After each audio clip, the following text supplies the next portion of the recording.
Hey everybody, welcome back to our New Testament challenge. Today, here we're wrapping up First John in chapter 5, and really I just want us to focus in on one verse. And that verse is chapter 3. It says, or verse 3, excuse me. For this is the love of God, that we keep his commandments, and his commandments are not burdensome. Oftentimes there's a misconception that if you follow Jesus, then if you follow God, if you love Jesus, then there's these things, X, Y, Z, H, I, J, K, L, M, N, O, P, things that you cannot do.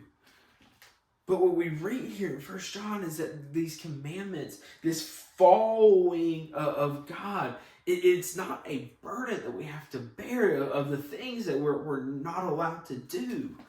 But actually, in God's guide for us, he is giving us life.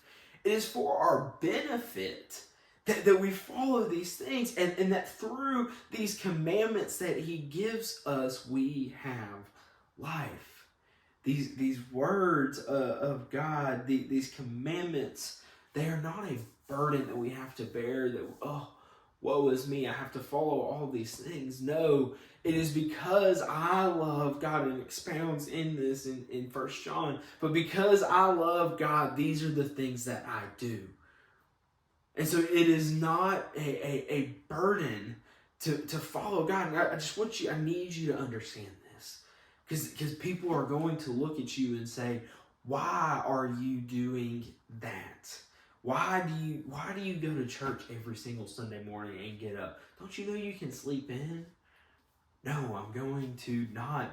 Now I'm going to go to bed earlier, or I'm not going to rest in that way because I love God so much. I'm going to go walk into his house and worship him. That's what I need you to understand.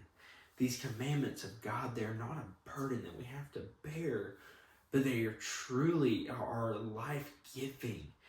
That because of these things, we have life in Christ Jesus. Hope you have a great rest of your day.